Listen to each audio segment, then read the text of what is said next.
Por años tuve un cuadro en mi oficina de un hombre inclinado en su escritorio haciendo esta oración. Señor, ayúdame a lograr este desafío autoimpuesto y totalmente innecesario.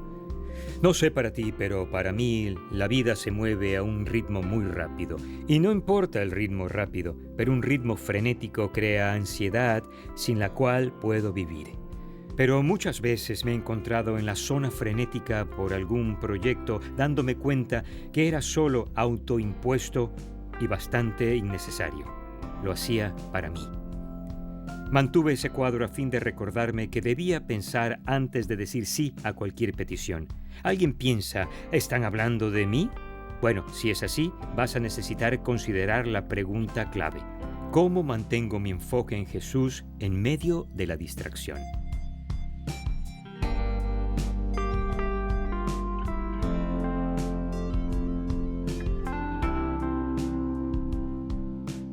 Muchos habrán oído la historia de Pedro caminando sobre el agua. Recuerda, los discípulos ven a Jesús sobre las olas y Pedro literalmente salta de la barca al agua. Mientras él mantuvo sus ojos en Jesús, caminó milagrosamente sobre el agua. Cuando su enfoque se apartó de Jesús a las olas que lo rodeaban, se hundió. Lo mismo en nuestra vida. Yo te pregunto, ¿quieres caminar sobre el agua o hundirte? Eso pensé. Yo también. Entonces, declaremos la idea clave con un corazón sincero. Me enfoco en Dios y sus prioridades para mi vida. Hay un excelente ejemplo en el Antiguo Testamento. Israel como nación había sido dividida en dos naciones pequeñas y débiles. En Segunda de Crónicas capítulo 20, el rey Josafat estaba gobernando el reino del sur, Judá. Es uno de los pocos reyes buenos durante esa época oscura de la historia de Israel.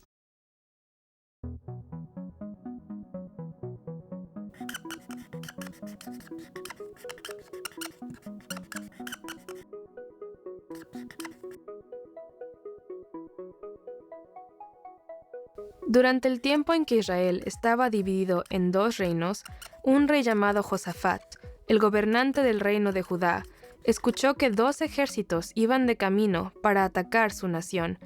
Así que Josafat le dijo al pueblo de Judá que ayunara y orara a Dios pidiendo ayuda. Personas de todas las ciudades de Judá se reunieron en el templo de Jerusalén a fin de orar.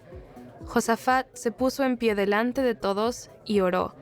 Le pidió a Dios que les mostrara cómo evitar el inminente ataque. Nosotros no podemos oponernos a esa gran multitud que viene a atacarnos, oró Josafat. No sabemos qué hacer. En ti hemos puesto nuestra esperanza. Todo el pueblo de Judá, hombres, mujeres y niños, se encontraba de pie y esperaba dirección de parte de Dios. Entonces, el Espíritu de Dios dirigió a un hombre llamado Jaasiel a decir algo. No tengan miedo, ni se acobarden cuando vean ese gran ejército, porque la batalla no es de ustedes, sino de Dios. Los ejércitos de Judá deberán tomar sus posiciones de batalla, pero Dios luchará por ellos. A la mañana siguiente, temprano, eso fue exactamente lo que hicieron. Josafat alentó a los soldados y a todo el pueblo. Tengan fe en el Señor su Dios, y tendrán éxito. Cuando los ejércitos enemigos marchaban hacia ellos, Josafat instruyó a un grupo de hombres para cantarle a Dios en adoración. Cuando ellos comenzaron a cantar, los dos ejércitos que llegaban para atacar a Judá de repente comenzaron a pelear el uno contra el otro. Ellos se destruyeron por completo, mutuamente, sin que el pueblo de Judá tuviera que pelear. Al final, regresaron al templo de Jerusalén para alabar a Dios, tocando arpas, trompetas y otros instrumentos.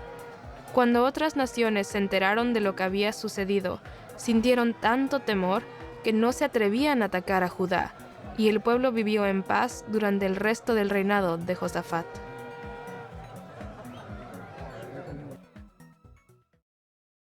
Tres naciones se reunieron para ir a la guerra contra Judá.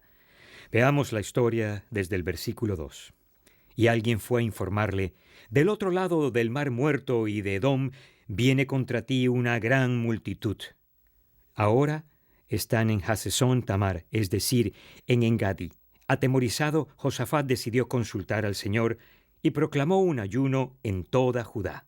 Los habitantes de todas las ciudades de Judá llegaron para pedir juntos la ayuda del Señor. En el templo del Señor, frente al atrio nuevo, Josafat se puso de pie ante la asamblea de Judá y de Jerusalén y dijo: Señor, Dios de nuestros antepasados, ¿no eres tú el Dios del cielo y el que gobierna todas las naciones? Está tu fuerza y tu poder, que no hay quien pueda resistirte. ¿No fuiste tú, Dios nuestro, quien a los ojos de tu pueblo Israel expulsó a los habitantes de esta tierra? ¿Y no fuiste tú quien les dio para siempre esta tierra a los descendientes de tu amigo Abraham? Ellos la habitaron y construyeron un santuario en tu honor, diciendo: cuando nos sobrevenga una calamidad o un castigo por medio de la espada, o la peste o el hambre, si nos congregamos ante ti en este templo donde habitas y clamamos a ti en medio de nuestra aflicción, tú nos escucharás y nos salvarás. Cuando Israel salió de Egipto, tú no le permitiste que invadiera a los amonitas, ni a los maobitas, ni a los del monte de Seir, sino que lo enviaste por otro camino para que no destruyera esas naciones. Mira cómo nos pagan ahora, viniendo a arrojarnos de la tierra que tú nos diste como herencia. Dios nuestro, ¿acaso no vas a dictar sentencia contra ellos? Nosotros no podemos oponernos a esa gran multitud que viene a atacarnos. No sabemos qué hacer. En ti hemos puesto nuestra esperanza.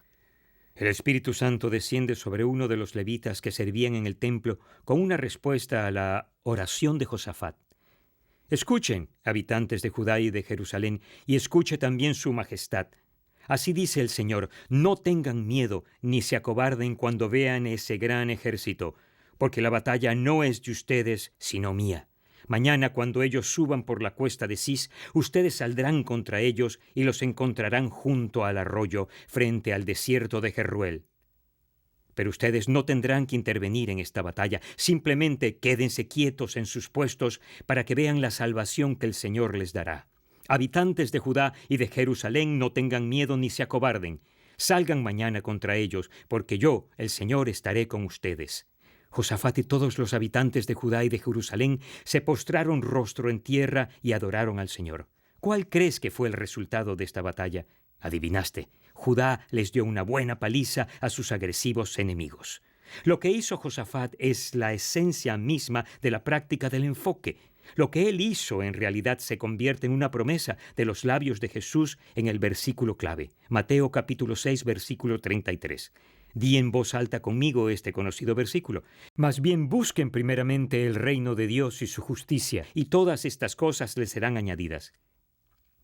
Eso precisamente hizo el rey Josafat. Notemos que cuando se enteró de que se acercaban los ejércitos, decidió consultar al Señor por la oración. Noten que usa la palabra 2 veces. Buscaban al Señor, como Jesús dijo que una persona enfocada hace como prioridad. Josafat no le pedía a Dios que lo sacara de ese lío. Más bien, el enfoque de su oración se hallaba en el reino de Dios y su voluntad. Josafat recordaba el plan de Dios para que Israel tomara la tierra. La derrota socavaría la voluntad de Dios. Josafat apela a Dios en estos términos. Me encanta cómo Josafat termina su oración. No sabemos qué hacer. En ti hemos puesto la esperanza. ¿Recuerdas a Pedro caminar sobre el agua? Mientras los ojos de Pedro estaban fijos en Jesús, caminaba sobre el agua, pero cuando apartó sus ojos de él, se hundió. La promesa que Jesús hace no solo funciona para Josafat y Pedro, sino también para ti y para mí. Me gusta cómo C.S. Lewis parafraseó esta promesa. Pongamos las primeras cosas primero y las segundas cosas vendrán. Pongamos las segundas cosas primero y perderemos tanto las primeras como las segundas. Me encanta esta promesa, pero a veces es difícil permanecer enfocado en el frenético mundo en que vivimos, ¿cierto? Muchas distracciones y tentaciones apartan nuestro enfoque de lo principal, o debo decir de la persona primordial, Jesús. Hace años, cuando era pastor de una iglesia en Fort Worth, Texas, y criaba a 4 hijos pequeños, muchas cosas y personas reclamaban mi atención. Además de obligaciones, tenía oportunidades, pero no sabía decir no. Y después de unos 10 años de ir rápido por la vida sin límite, caí en una gran crisis. No podía dormir. No hablo de perder un poco de sueño, hablo de no dormir en absoluto.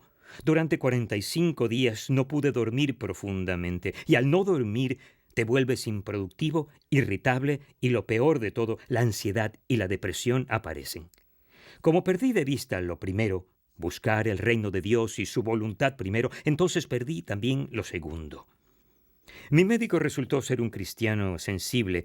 Le enseñó a este pastor con compromisos la importancia de las prioridades, vivir con límites y aprender a decir no.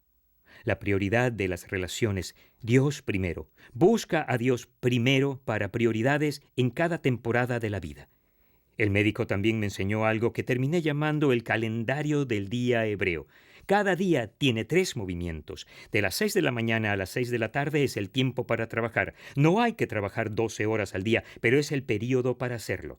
De 6 a 10 de la noche es el espacio del día para las relaciones.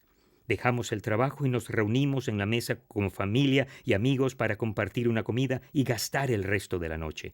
Claro, Dios es siempre invitado a nuestra mesa como nosotros a la de Él. Finalmente, de 10 de la noche a 6 de la mañana es el período de descanso. Fueron necesarios 2 años para incorporar estas disciplinas y patrones a mi vida, pero funcionó.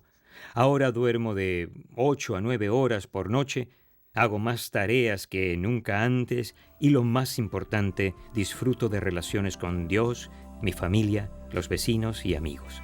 A propósito, filmo esta sesión en horas de trabajo, por si te lo preguntas.